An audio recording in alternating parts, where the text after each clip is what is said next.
Brought to you by TechnoSpark 20 series smartphones. Modi ji ने गलती की है तो पिछले 10 साल के अंदर युवाओं के लिए कोई रोजगार के साधनों का सृजन नहीं किया, इसलिए बेरोजगारी जबरदस्त है।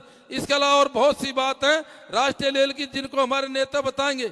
मैं तो आपसे यही निवेदन करना चाहूंगा, ये दौसा क्षेत्र है, यहाँ पिछले 15 साल से जब से हमारा परिसीमन हुआ है, जब से सीट रिजर्व हुई है, जब से पायलट साहब यहाँ से शिफ्ट हुए, उसके बाद में हम 15 साल से कांग्रेस का सांसद नहीं बना सके। साथियों, यहाँ पहले स्वर्गीय राजेश पाटिल सांसद हुआ करते थे, एक दबदबा होता था, एक दौसा का पूरे देश में नाम होता था। बाद में सचिन जी पायलट यहाँ से सांसद रहे थे, उस टाइम भी देश में नाम होता था। साथियों, लेकिन 15 साल से आपने देखा होगा बीजेपी के सांसद बनते आए हैं, और उसमें आपने, मैं नहीं समझता कि जिस तरह से आप पायलट साहब और बड़े पायलट साहब क्षेत्र में, एक एक गांव में उन्होंने राजनीतिक जागृति पैदा करी थी, एक एक किसान से डायरेक्ट वो संपर्क में हुआ करते थे, और इस दौसा क्षेत्र का नाम पूरे देश में हुआ करता था। लेकिन पिछले 15 साल से ऐसा लग रहा है और दौसा सांसद विहीन हो गया। साथियों, मेरा आपसे निवेदन है, पिछली बार भी आपको पता है हम बहुत कम मतों से पूरे राजस्थान में कम वोटों से दौसा सीट को हारे थे। इस बार आप सबकी कृपा से, हमारे सब नेताओं की कृपा से मुझे यहाँ प्रत्याशी घोषित किया है। साथियों, मैं 10, 12, 15 दिन से क्षेत्र में घूम रहा हूँ, सब जगह अच्छा माहौल है।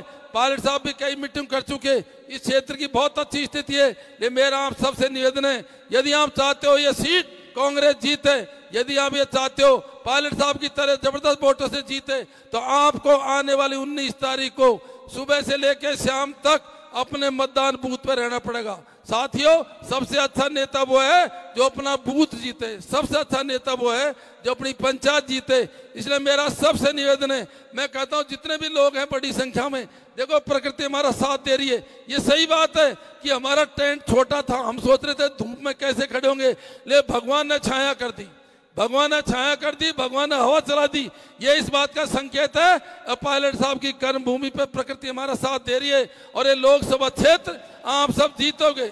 साथियों, मेरा सबसे निवेदन है 2-3 रोज का टाइम बचा है, आप प्रत्येक व्यक्ति को जो यहाँ विराजमान है, सचिन पायलट बन के काम करना पड़ेगा, मुरारीलाल मीणा बन के काम करना पड़ेगा। यदि आपने ये कर लिया तो ये क्षेत्र सबसे ज्यादा वोटों से जीतेगा। ये सीट बड़ी हॉट सीट हो गई जब से पायलट साहब ने मीटिंग यहाँ करी है, और ये मैसेज दिल्ली पहुंचा था कि पायलट साहब ने मीटिंग करी है। आपने देखा होगा यूपी के मुख्यमंत्री आ गए, मध्य प्रदेश के मुख्यमंत्री आ गए, हरियाणा के मुख्यमंत्री आ गए, और तो और सबसे बड़ा इनके नेता मोदी जी हैं, उन्होंने दौसा जिला मुख्यालय पे रोड शो किया है, रोड शो। इतने नेता मैं नहीं समझता कि पूरे देश के अंदर किसी भी लोकसभा क्षेत्र के अंदर बीजेपी के गए होंगे। इसका मतलब ये हुआ अब मोदी जी को और बीजेपी को यह पता लग गया अब दौसा के मतदाताओं में दम तो है जो उनके पसीना न रखें। साथियों, अभी परसों के रोज मेरे से पूछ रहे थे अब मोदी आने के बाद में कितना चेंज आया। मैंने कि दौसा में कोई फर्क नहीं पड़ता मोदी का। 2018 के चुनाव में लड़ा था, उस टाइम मोदी आया था, मोदी आने के बाद में मैं 51,000 वोटों से जीता था, और पिछली अभी इन चुनाव में मोदी जी नहीं आए तो मेरे 17,000 वोट कम हो गए, मैं 32,000 से जीता हूं। इसलिए मैंने कहा और फिर मोदी आ गया तो हम उस जीत को बढ़ाएंगे आपके सहयोग से, पायलट साहब के सहयोग से। ये मेरा आप सब बंधुओं से एक निवेदन है, हम बूथ के रोज हमको अलर्ट रहना पड़ेगा। जितने लोग यहाँ बैठे हैं, मेरा आपसे निवेदन है, सब ऊपर को हाथ करके शपथ ले लो, हम बूथ पे सुबह से लेकर शाम तक रहेंगे।